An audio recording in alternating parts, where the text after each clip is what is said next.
na-notice namin na pitik yung mga surfer Pilipinas natin. Ano po ang basic nutrition ng isang surfer?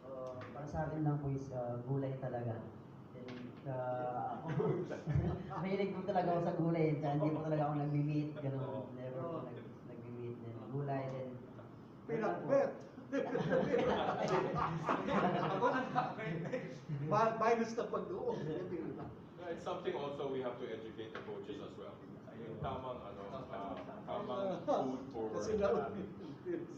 because you can tell naman when you go abroad, iba yung atleta na in other countries it definitely boils down to nutrition. Pero Chairman, ngayon po, ano ba ang sistema natin sa pagbibigay ng may nutritionist tayo, and then we provide food to the athlete. But I would think it is better that we educate the athlete, we educate the coaches. Pero when they're not there, alam nila dapat kainin. And then pass it on to the other athletes, to their children, na tama dapat yung kinakain if you're an athlete. Again, following up on your question to our coach here, or an athlete, anong kinakain? Basically, ang tanong mo dyan is, anong kinakain nila? Yeah. Anong nutrition nila? So, he is saying, ako gulay, or that. So, again, going back to what Chairman is saying, kailangan alam mo what you need as an athlete, specific athlete. For instance, if you're a long-distance runner, as far as we know from our experience, ang kanila they carb load. But if you're like a heavy, a weightlifter, then protein ka, you build yourself for strength. So things like those, dapat alam ng coach, even the athlete, yung sinasabi ni, so they really have to be educated in that. No? So, in fact, ako, again, if I may, when I share, when I held the women's team 2007, ang unang ginawa ko, I talked to Janet Aro. She was at that time, wife kasi niya ni Art Aro, who was with SPP. Ang unang tinanong ko sa kanya, can you look at my athlete kung ano yung kinakain nila? So she did. 3 days niya, tignan niya yung 3 days in interview. Ano mga kinakain niyo? Lahat ng ba? After that, gumawa siya ng individual food nilang ganun. Same thing, no? Para yun ang susundin nilang diet, everyday yun ang kanilang So, again, as long as we formalize that with a high performance, then that will be applicable to them. In fact, we've already asked them, pwede ba natin sila to undergo yung testing, either with USC or with St. Luke's or with UP. That's how we're doing it slowly until we are able to, pag pumasa yung, ni Chairman na meron tayong budget to put up the high performance, which is in line yan for budget. Habang wala, then we don't have to build that, yung mga nakita niya sa Qatar or sa Singapore. But we can slowly by doing testing muna. One basic question po. Nag-short for din po kayo? Yes po. So, based doon sa present present standings yung sa shortboard sa national team, saan po pa kayo? Number 1, number 2, number 3? As of now po, I think nasa number 6 po ako. Doon sa mga sa shortboard ng sa natin sa Yes, national ranking po ng national tour. national pool. So may ranking din po. Okay. So pero yeah, you're 37 pero may aspirations ka ba for kasi shortboard na nasa and you're 37. Kamusta yung bang to hopefully maraming qualifying kayo kasi po na to compete in yung aspirations yun, Olympic dream. Yeah po, shortboard po, marami na po tayong magaling na surfers. Actually, yung mga national team po natin, yung grassroots po natin, yung mga shortboard, nasa Siargao po sila. Just yung longboard po, I think in the future, we have a very, very big chance for na magkaroon ng Olympian. Kasi we have here Mara, 14 years old. So in Brisbane, so batang-bata pa sila. So 20 years old. And also, I have my daughter, she's a longboarder as well. She's number 4 on the national tour. She's on the back. So, ayan. Pagpunta dito, may And actually yun, we're hoping na yung ating shortboard is ma-qualified for Olympics. Si Kyla Jane De La Torres is actually a Women in Sports awardee at nanalo siya sa China last year. Doon sa isang competition dyan sa China, sa longboard, no? Yes, actually, yung China, ako yung nanalo.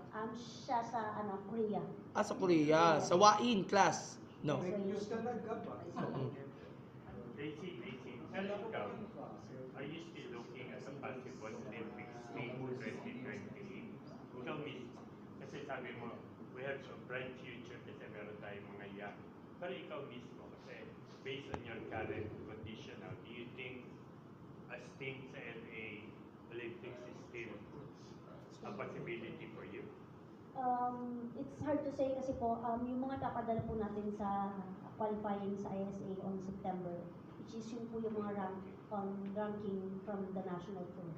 Which is, they are from Siargao and Sorsogon. Ilan po, sir, Coach, ilan ang plano niyo ipadala doon sa qualifying? Meron na kami dalawang mayor sa tatlo. Isang from Sorsogon, dalawa from Siargao. Tapos sa main naman, dalawa from Siargao, isa from Baler. So, anim ang... Pag World Surfing Games shortboard, Olympic qualifying, 3 athletes per category. yung qualifying event na yan, first of many na naka-schedule. First for 2020.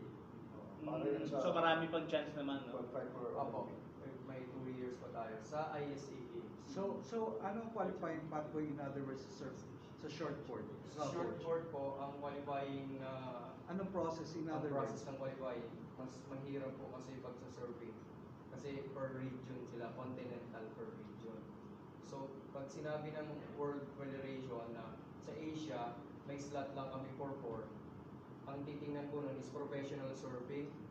Kukuha kasi may professional tour na No? May ranking, may Oo, hiwalay na so, ranking. yung kung mayroon tayong player doon na Filipino, may chances siya. Meron ba tayo? Wala po tayo as of now. So, Okay. ang sa Asia, sa longboard lang po tayo may professional. So, sa Asia is may Japan and Indonesia na sa Olympics. So, sa atin po, yung ISA po is one of the qualification channel for doon po tayo nagpupursige. So sa Pro Tour, meron silang rankings, tapos ISA meron pang ranking separate yun. Yes po. And Pero then, sa ISA, ilan nung pupunin na slots? sa If ISA, ever sa usually Continental. mas maraming slots kasi yun yung Pero what I mean is, yung process dito, series yan eh. So yung series, cumulative, may ranking ba? Kumbaga kung anong number 1 to 10 sa ISA, yun ba ang pupunta sa Olympics? Ganun po ba yun? yes po, medyo tough po kasi kahit may ranking na siya sa ISA ng 1 to 10, titingnan pa rin nila per continent kasi yung slot would be available only dun sa slot na for continent. So may allocation, in other Oo, words, so quota. Quota. May quota. The right word. So even if pag number 1 ka sa ISA World Shortboard, for sure may slot ka na.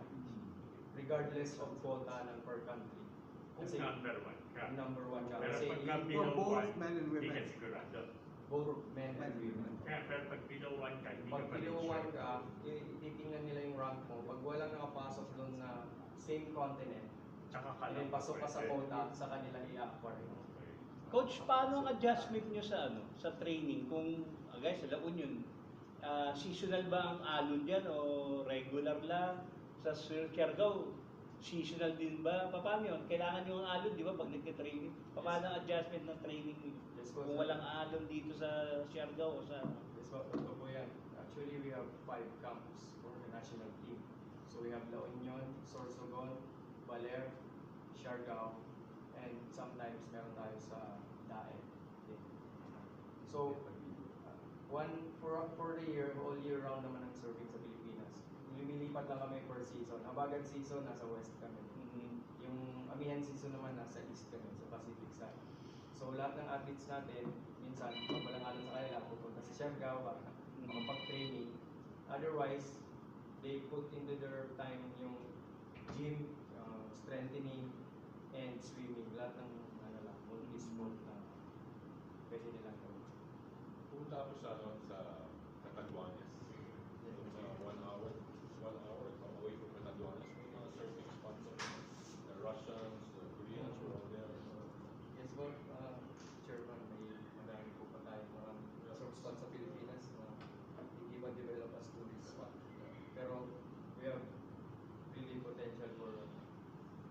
yung survey sana. Yung sa Quezon, walang spot dyan. Meron din sa Quezon, nag-start na sila for national sanctioning para sa national team selection. So, nag-start na tayo sa Real Quezon ng competition para sa kasama sa national team for selection. Thank you. Ano, bottom line is short board kasi yun yung